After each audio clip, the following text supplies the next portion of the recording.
Finally, I would like to thank session chair for giving me this opportunity to be part of this platform. I'd like to thank you, well appreciated delegates, to be attending this presentation. I would also like to welcome my Dean of Faculty, Dr. Chavuduka, my co-authors online, and my colleagues from the University of Zimbabwe. Thank you so much for the support. So I'm here to share with you my research,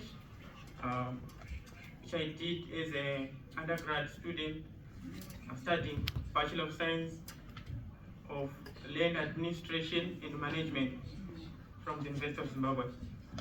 So by the topic, which is saying developing a land information management system for informal settlements, a case study from Ward 7, Epworth, Zimbabwe, research alongside with Dr. Togarepi, Sydney, and Mr. Jera Takuzwa. Session chair, allow me to share the entire screen because I'm going to demonstrate on how the system is going to work. So at some point I'll need to share the entire screen so that the delegates will see how the system works. So to start with, this is the background of Epworth in Zimbabwe. Epworth is a peri-urban area. I would like to thank my previous presenters for the peri-urban dialogue. So as for me, I'm narrowing down to Epworth, a peri-urban area in Zimbabwe, which is located 15 kilometers from Harare eastwards. This area resulted as a formerly as land which belongs to United Methodist Church in Zimbabwe in the 1960s. And due to encroachment of people looking for settlements, they invade this land and the church end up giving it up to the government. And that's how it becomes a settlement. Since then, up until now, it has been upgrading, but still an informal settlement. So this was the structure of my problem statement. As you can see from the pictures, this is the structure, how the settlements are structured in Epworth. And this is how they are managing the data about these settlements. These are the problems which are as a result of this management system which they are using. Reliance on manual, which is causing problems in moving, in the time, fraud, and inaccessibility. People spending a lot of time in queues waiting for their documents to be retrieved. We also have pervasive land disputes, which is poor records, which end up causing land conflicts and also paralyzing local governance. We also have economic paralysis because these people, they can't unlock their dead capital from their land because of this issue. And then regarding this problem, I go on to find out that this problem may need a technical solution. That's why I propose a land information management system for Epworth. And take note, a land information management system, not a land information system. So I choose this because it's important since it can enhance urban planning and it can also improve revenue collection for the state. It can also increase security for tenure recognition. As we are talking of a peri-urban area, which is an informal settlement, and then we want it to grow up to be a normal area, well recognized, which is supported by the theory of continuum of land rights. So this system is supporting this concept. And then lastly, the importance of this is it centralizes the digital data about the land. We have the qualitative data, we have the spatial data, and then we are bringing it at once, and then we can deal with it at once. Urban planners, surveyors, investors.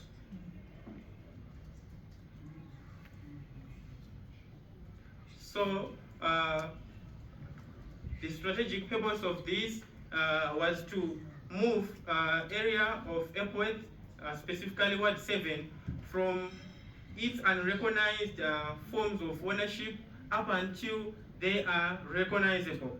As you can see from the diagram, this is an illustration of a continuum of land rights, which shows from one stage to second stage until the formal land rights are recognized. And to do this, this was supported by two modules which are used, the fit for purpose land administration model and the social tenure model. And this can also be supported by the first presenter who was talking about not using a one size fits all. So I choose to have a method which can fit a specific area to solve its problem. And then the benefits of this model is it has speed, low cost, and it has got an accumulated accuracy. We can accumulate and increase our accuracy as we go on regarding our resources and the demands of the projects which we are doing. And also we have social tenure domain module, which focuses on social equity and the recognition of all rights. So this is make sure that even we are saying these people are seated at an area which is not recognized, but we're using this model, we are coming to them and we accommodate them, and then we now introduce what we want and what we wish them to be. Then the methodology for this research, we did a user needs assessment, qualitative, going to airports, interview the residents and get data, and mostly we used the Kobo collector tool for qualitative data, interacting with people and recording. We also do data capture. We actually collected this data from the airport local body, using the data which they have already, so that I can deal with their data and then I can introduce my new things to their data. And then we also did GIS processing, transformation of the format of their data into our acceptable formats for the system. As you can see from the illustration, interaction is shown by shaking of the hands, that is the tablet, and those are the results of a map. This was the structure of a system. We designed this structure to try to make sure that our system will solve the problem at the same time as a cost reduction solution. So we designed it as a 3-tier system with a database tier, application server, the presentation tier, which is also can be called interface.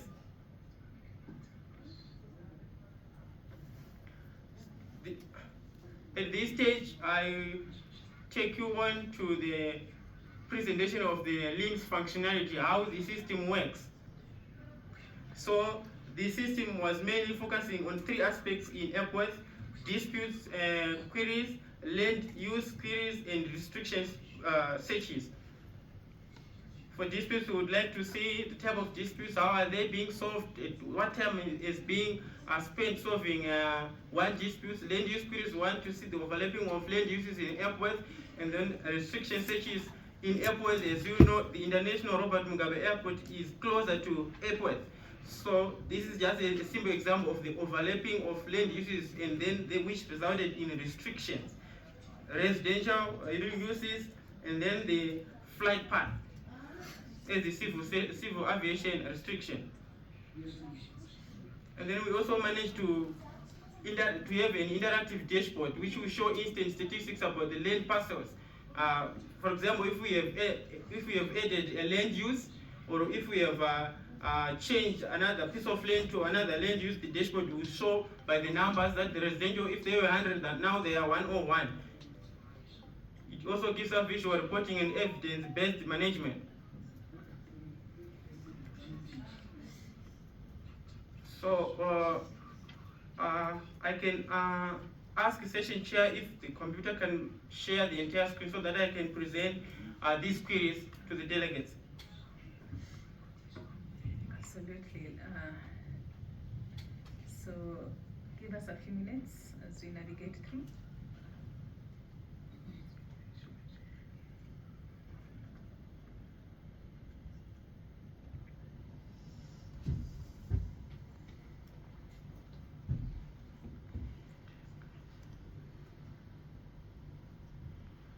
You're still learning the technology. That's it. Right. Okay.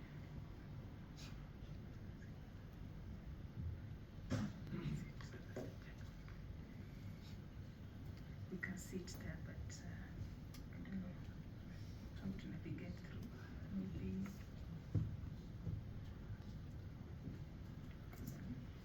this one. Want us to play.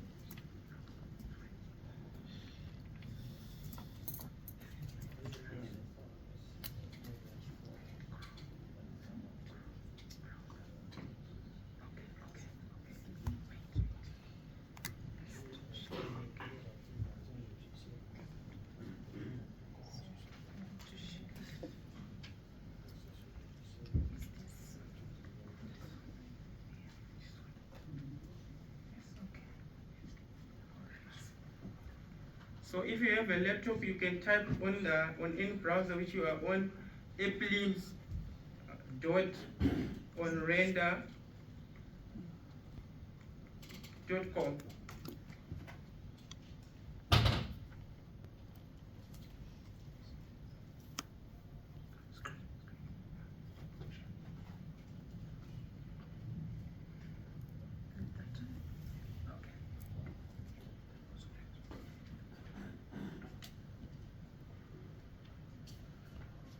So as you can see, the application is loading, and then I can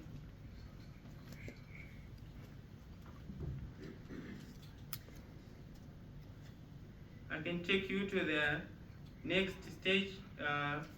Is the application will be loading, and then the validation of the two models, the STDM and the fit for purpose lane administration. This was successful, fit for purpose lane administration, because we managed to collect data from airports, and we managed to geo-reference it according to the format which could fit into our system. And within 6 months, we had managed to get enough data to upload into our prototype. And then the STDM, we managed to make sure that every settlement in airport, as you shall see from the system, we managed to make sure that every settlement adjacent to each other were mapped. And then the validation of the system itself. After having this solution as a proposal, we go on to airport with the prototype, we interact with the people. And surprisingly, we got a surprising and amazing acceptance. People like the system because they are tired of the old and traditional way which they are using to manage their data. And as you can see from the statistics, 90% plus positive feedback from the administrators and residents in airport. These were high scores in efficiency, accessibility, data integration, and security. The recommendation and finding from this acceptance testing shows that the lanes which we developed is successfully aligning with the local and the technical capacity of the area.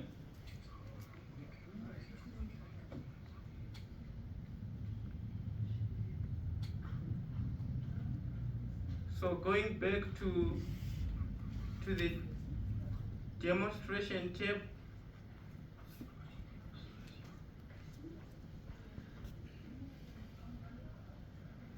as you can see, for those who have typed applims.onrender.com, the screen must be showing like this. As you can see, this is the logo for airport local body, and here you can have a username, admin. I just used a simple username, admin, and password is also admin, and then log in.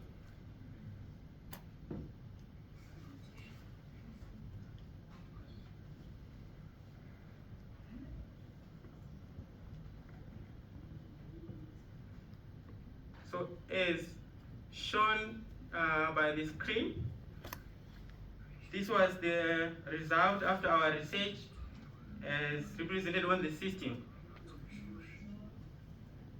As we have discussed before, that one is the dashboard which is showing, for example, that 6,382 figure.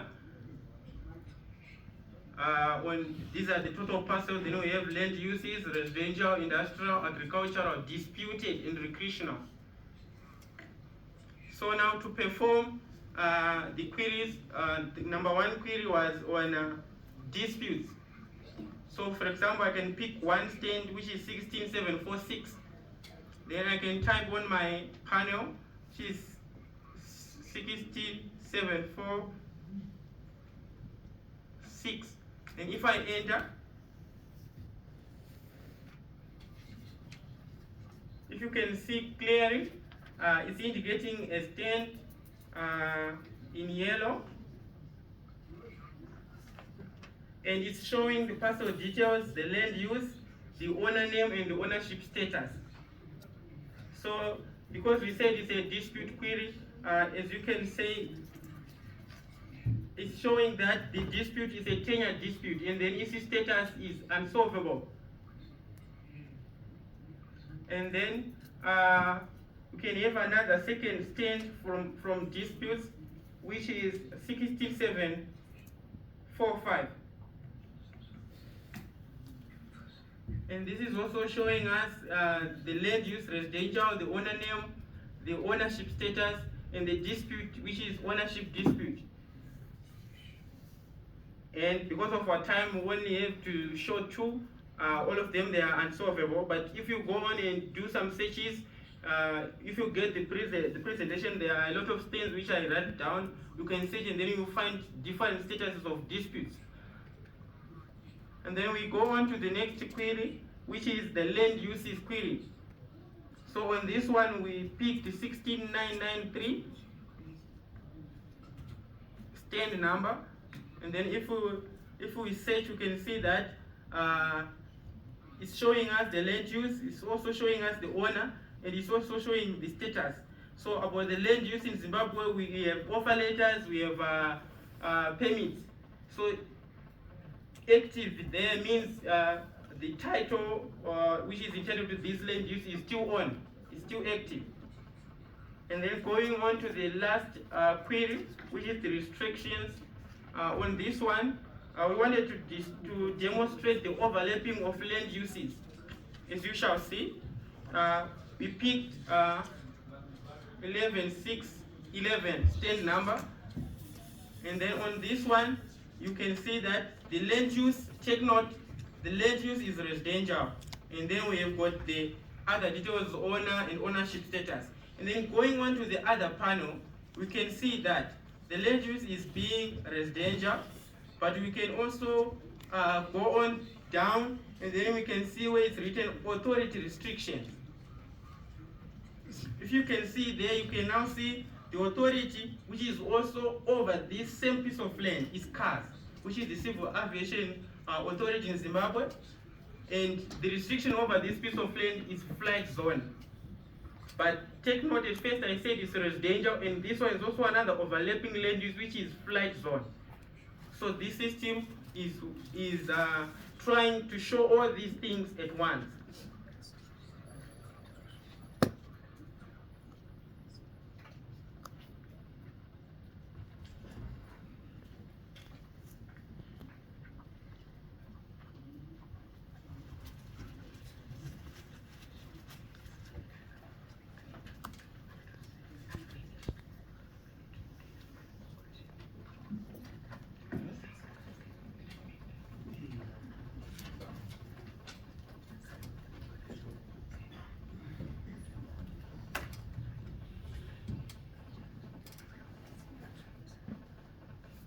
So our next step of this is now to make sure this is well recognized.